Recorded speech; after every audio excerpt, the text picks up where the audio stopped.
আপনারা কি লক্ষ্য করেছেন মহিলাদের কবর তার মা বাবার কবরের পাশে হয় না? কখনো কি চিন্তা করেছেন আমরা পুরুষ মানুষ, আমাদের কবর হয় মা বাবার কবরের পাশে। আমরা ইন্তেকাল করলে আমরা বলি যে আমার বাবার কবরের পাশে, আমার মায়ের কবরের পাশে কবরটা দিও। কিন্তু মহিলাদের জীবনটাই এমন, মা বাবার বাড়িতে মানুষ হয়, চলে যেতে হয় নতুন ঠিকানায়, স্বামীকে আপন করে নিতে হয়। তারা যখন ইন্তেকাল করে তাদের কবর কিন্তু মা বাবার কবরের পাশে হয় না। শুধু তাই নয়, মেয়েদের জীবনটাই দেখেন এতটাই তাদের কষ্টপূর্ণ। বিশেষ করে হাঁটি হাঁটি পা থেকে শুরু করে নিয়ে একেবারে যুবতী হওয়া পর্যন্ত মা বাবা কত কষ্টে তার কন্যা সন্তানকে মানুষ করে, অথচ চলে দিতে হয় নতুন ঠিকানায়। অথচ যখন বৃদ্ধ বয়সে মা বাবা যখন বৃদ্ধ হয়ে যায়, ঠিক সেই সময় যখন কাছে পেতে চায়, তখন নানা অজুহাত, নানা জটিলতা, অনেক প্রকার অনুমতির প্রয়োজন হয়। আবার অনেক বিভিন্ন ব্যস্ততার কারণে অনেক কন্যা সন্তান মা বাবার কাছে আসতে পারে না। মেয়েদের জীবনে কত কষ্ট! বিশ্বনবী জনাবে মুহাম্মদ রাসূলুল্লাহ সাল্লাল্লাহু আলাইহি সাল্লাম বলেছেন, কন্যা সন্তান হলো রহমত।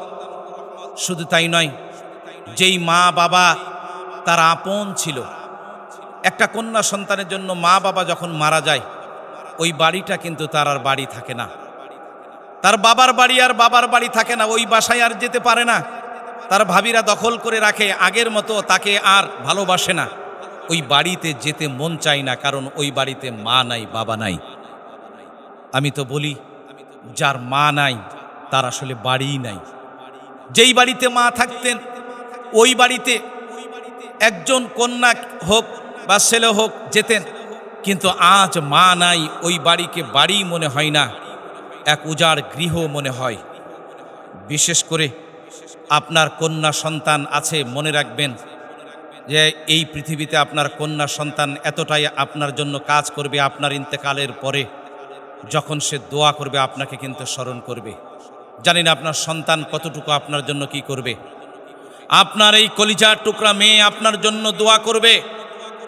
শুধু তাই নয়, চোখের পানি ফেলে কান্না করার মতো একজন এই পৃথিবীতে যাকে রেখে গেলেন, তিনি কিন্তু আপনার কন্যা। কন্যা ছাড়া এই কাজটি কিন্তু আর কেউ করবে না। একজন মেয়ে মানুষ লাল শাড়ি পরে তার স্বামীর বাড়িতে ঢোকে আর বের হয় সাদা কাফনের কাপড় পরে। মেয়েদের জীবন কতটা কষ্টকর! শুধু তাই নয়, বিশ্বনবী জনাবে মুহাম্মদ রাসূলুল্লাহ সাল্লাল্লাহু আলাইহি সাল্লাম জানিয়ে দিয়েছেন, যার 3টি কন্যা সন্তান অথবা 2টি কন্যা সন্তান রয়েছে, তাদেরকে শিক্ষা দিয়ে সৎ পাত্রস্থ করল। নবীজি বললেন যে ওই মেয়ের বাবা আর আমি একসঙ্গে জান্নাতের মধ্যে থাকবো। সুবহানাল্লাহ। সম্মানিত উপস্থিতি, নবীজি বলেছেন যে আমি কন্যা সন্তানের বাবা, তোমরা মেয়েদের সঙ্গে খারাপ আচরণ করবে না। কন্যা সন্তান জন্মগ্রহণ করা মানে হলো আপনার পরিবারে বরকত আসা। সেজন্য কন্যা সন্তানের প্রতি অবহেলা করা যাবে না। অনেকে কন্যা সন্তান জন্মগ্রহণ করার কারণে তাকে আপনার অবজ্ঞা করা হয়, অবহেলা করা হয়, তাকে লাঞ্ছিত করা হয়, তাকে কোনো প্রকার সাহায্য সহযোগিতা করা হয় না, তাকে অন্য দৃষ্টিতে দেখা হয়। এটা হলো জাহিলি যুগের কর্মকাণ্ড। যে জাহিলি যুগের মানুষরা যখন কন্যা সন্তান যখন হতো, তখন তাদের মুখমণ্ডল কালো হয়ে যেত। তাই আসুন, কন্যা সন্তান হলো রহমত।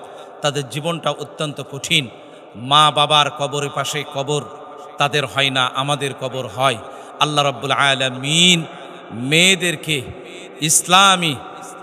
ইসলামী কৃষ্টি কালচারের মধ্যে পরিপূর্ণভাবে দাখিল হয়ে বিশ্বনবী জনাবে মুহাম্মদ রাসূলুল্লাহ সাল্লাল্লাহু আলাইহি সাল্লাম ঘোষণা করেছেন যে মায়ের পায়ের তলে সন্তানের বেহেশত, মা জাতির পায়ের তলে সন্তানের বেহেশত।